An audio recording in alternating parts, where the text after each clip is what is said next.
जय हिंद दोस्तों। आज की क्लास में हम सॉल्व करने वाले हैं कक्षा 10वीं का गणित और प्रश्नावली 6.3 और सवाल नंबर 15 को। तो आइए सवाल नंबर 15 को हम सॉल्व करते हैं। देखिए सवाल नंबर 15 में क्या लिखा हुआ है। कह रहा है लंबाई 6 मीटर वाले एक ऊर्ध्वाधर स्तंभ की भूमि पर छाया की लंबाई 4 सेंटीमीटर है, जबकि उसी समय एक मीनार की छाया की लंबाई 28 मीटर है। तो मीनार की ऊंचाई ज्ञात कीजिए। हमें क्या करना है, मीनार की ऊंचाई ज्ञात करना है। तो चलिए इसमें क्या करें, लंबाई 6 मीटर वाले एक ऊर्ध्वाधर स्तंभ। तो हमें क्या करना है, ऊर्ध्वाधर स्तंभ बना लेना है। यहाँ से कितना, तो लंबाई 6 मीटर वाला, तो हम यहाँ से एक मान लेते हैं, ये 6 मीटर वाला लंबा, इसको हम लिखते हैं 6 मीटर, लिख दिए। अब कह रहा है 6 मीटर वाले एक ऊर्ध्वाधर स्तंभ की भूमि पर छाया, इसका जो छाया पड़ता है नीचे, उसकी जो लंबाई है वो कितना है, 4 मीटर है। तो यहाँ से हम ये आ गया इसका छाया, हम मान लिए कि ये छाया है। तो ये कितना है, तो ये 4 मीटर है। तो हम यहाँ पे लिख देंगे 4 मीटर। अब देखिए 4 मीटर हो गया, तो इसको जब हम यहाँ से मिला देंगे तो त्रिभुज बन जाएगा। तो यहाँ से क्या करते हैं, हम इसको मिला देते हैं और इसका नाम रखते हैं। इसका नाम रखते हैं ए, इसका बी, इसका सी। तो ये जो था ये क्या था, तो ये लंबाई था। यहाँ पर हम लिख देंगे लंबाई, लिख दिया। और ये जो है ये इसका क्या है, छाया है। अब देखिए उसके बाद कह रहे हैं जबकि उसी समय एक मीनार की छाया, यहाँ से एक मीनार बना लेते हैं, यहाँ से एक मीनार बना लिया। और कह रहा है मीनार की छाया की लंबाई, इसकी जो लंबाई है, लंबाई वो कितना है, तो 28 मीटर का है। तो हम लिख देंगे यहाँ पे 28 मीटर। और ये भी एक त्रिभुज बन रहा है, तो हम यहाँ से क्या करते हैं, इसको यहाँ से मिला देते हैं और इसका नाम रखते हैं क्या, पी क्यू आर, ये हम लिख दिए। अब देखिए कह रहा है कि मीनार की ऊंचाई ज्ञात कीजिए। ये लंबाई दिया गया, तो ये क्या होगा, ये ऊंचाई होगा। हम लिख देते हैं यहाँ पे ऊंचाई, ये हमें ज्ञात करना है पी क्यू। तो चलिए सवाल को हम क्या करते हैं, सॉल्व कर लेते हैं। तो सबसे पहले हम क्या लिखेंगे, यहाँ पे हल लिखेंगे और हमें जो जो माने हैं यहाँ पे कि ए बी लंब है और बी सी क्या है, ये इसमें है लंबाई, छाया की लंबाई। तो देखिए यहाँ पे हम क्या लिखेंगे कि माना कि त्रिभुज ए बी सी में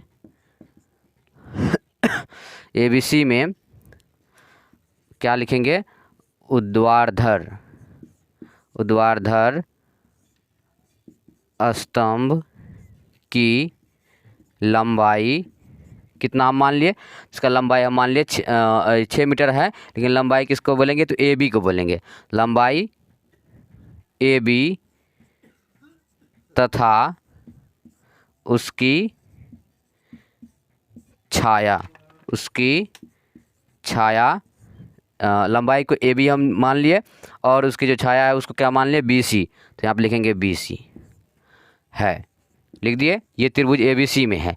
और यहाँ पे क्या लिखेंगे, और माना कि त्रिभुज ए बी सी में ऊर्ध्वाधर स्तंभ की लंबाई ए बी तथा उसकी छाया बी सी है। उसके बाद क्या लिखेंगे यहाँ पे कि त्रिभुज पी क्यू आर में क्या हम माने कि यहाँ से ये पी क्यू क्या ऊंचाई है, यहाँ पे पी क्यू आर में पी क्यू ऊंचाई है। तो यहाँ पे लिखेंगे हम क्या, मीनार की, यहाँ पे लिखेंगे कहता हाँ, तो मीनार की ऊंचाई, हम क्या माने, तो मीनार की ऊंचाई पी क्यू तथा उसकी छाया क्या है, यहाँ पे था हाँ लंबाई, उसकी छाया की लंबाई क्यू आर, उसकी छाया की लंबाई क्या हम मान लिए, तो क्यू आर मान लिए। हम यहाँ पे लिख दिए जो सब हम यहाँ पे माने हैं। अब एक बार हम यहाँ पे लिख देते हैं जो सब हमें दिया गया है। क्या दिया गया है, तो ए बी बराबर लिखते हैं यहाँ पे, ए बी बराबर 6 मीटर। उसके बाद क्या दिया हुआ है, बी सी बराबर 4 मीटर। उसके बाद क्या दिया गया है, क्यू आर बराबर 28 मीटर। और हमें निकालना क्या है, तो पी क्यू निकालना है। तो हम यहाँ पे लिख देते हैं पी क्यू, हमें ये निकालना है। अब हम क्या करते हैं, यहाँ से आगे सॉल्व करते हैं। तो देखिए इसमें दिया गया ए बी बराबर 6 मीटर, बी सी बराबर 4 मीटर, क्यू आर बराबर 28 मीटर, पी क्यू हमें निकालना है। तो ये कब निकलेगा, जब ये दोनों त्रिभुज समरूप हो जाएगा। तो हम यहाँ पे क्या कर लेते हैं, पहले इन दोनों त्रिभुज को समरूप कर लेते हैं। तो लिखेंगे त्रिभुज ए बी सी समरूप त्रिभुज पी क्यू आर। ये हमें क्या करना है, सिद्ध करना है। यहाँ पे हम लिखेंगे त्रिभुज ABC समरूप त्रिभुज PQR। जब ये हो जाएगा यहाँ पे, उसके बाद इससे आगे सॉल्व करेंगे। देखिए त्रिभुज ABC और त्रिभुज PQR समरूप यहाँ पे लिख दिया। यहाँ पे लिखेंगे त्रिभुज ABC तथा त्रिभुज PQR में, इसी में चलेंगे। तो देखिए त्रिभुज ABC में ये जो है ये कोण इसके बराबर है B और Q, यानी कि कोण B बराबर कोण Q हो जाएगा, क्योंकि ये दोनों 90 डिग्री का है। तो हम यहाँ पे लिखेंगे कोण B बराबर कोण Q, क्यों लिखेंगे 90 डिग्री का, तो हम यहाँ पे लिख सकते हैं समकोण, लिख दिए समकोण। अब दूसरा देखिए, जैसे कि यहाँ पे हम ये छाया जिसमें बोला गया था, यहाँ पे हम क्या करते हैं, ये एक सूर्य बना लेते हैं।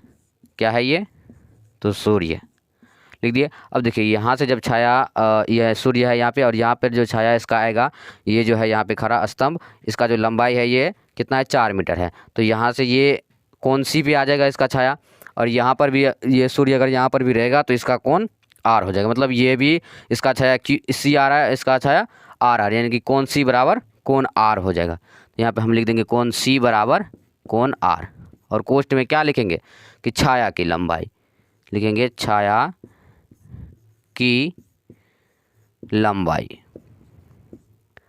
लिख दिए। अब देखिए अब हम क्या करते हैं, यहाँ से मिटा करके इसको आगे सॉल्व यहाँ पे इसको मिटा दिए। अब देखिए जैसे कि यहाँ पे दिया गया था कोण B बराबर कोण Q, कोण C बराबर कोण R। तो यहाँ पे क्या है कि दो कोण बराबर है, तो हम जानते हैं कि जब दो कोण बराबर रहता है तो तीसरा कोण ऑटोमेटिक बराबर हो जाता है।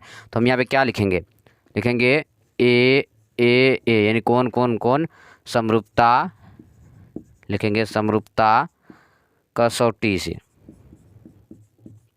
समरूपता कसौटी से क्या हो जाएगा, तो ये दोनों त्रिभुज समरूप हो जाएगा। तो हम यहाँ पे लिखेंगे त्रिभुज ABC समरूप त्रिभुज PQR, ये हमें समरूप करना था, हम यहाँ पे समरूप कर दिए। अब देखिए जब ये त्रिभुज बराबर है समरूप है तो इसका भुजा बराबर होगा। तो आप देखिए AB, तो हम लिखेंगे यहाँ पे AB बटे में क्या हो जाएगा, तो PQ बराबर, इसमें क्या दिया गया BC, तो लिखेंगे BC बटे में QR लिख दिए। अब देखिए ये क्यों नहीं लिखे AC और PR, क्योंकि ये हमें निकालना नहीं है, हमें सिर्फ PQ निकालना है। तो जो दिया गया था वो हम लिख लिए, और जो हमें निकालना था वो लिख लिए। उसके बाद देखिए AB बटे PQ, तो AB कितना है, तो 6 लिखेंगे, बटे PQ कितना है, तो PQ हमें नहीं दिया गया, ये निकालना है। तो PQ बराबर BC कितना है, तो BC 4, और QR है 28, तो लिख देंगे 28। अब देखिए ये कट जाएगा, 4 एकम 4 और 7 चौके 28, यहाँ पर कट गया। या फिर इसको इस तरह से भी काट सकते हैं, जैसे कि यहाँ पे क्या है, तो PQ है, तो PQ के 4 से गुना करेंगे तो कितना आ जाएगा, PQ गुना 4 बराबर 28 को 6 से गुना करेंगे तो ये आ जाएगा 28 गुना 6 लिख देते हैं। और यहाँ पे जब PQ बराबर आ जाएगा 28 गुना 6 बटे में 4, इस तरह से भी काट सकते हैं। तो 7 चौके 28, तो PQ बराबर कितना आ जाएगा, PQ बराबर 7 छके 42। हाँ यहाँ पर भी काट सकते हैं, कोई बात नहीं है, 4 कम 4 7 चौके 28। तो PQ मान कितना है, PQ का मान 42, यहाँ पे आ गया PQ 42, यानी कि ऊंचाई कितना निकल गया, तो 42 निकल गया, लिख दिए।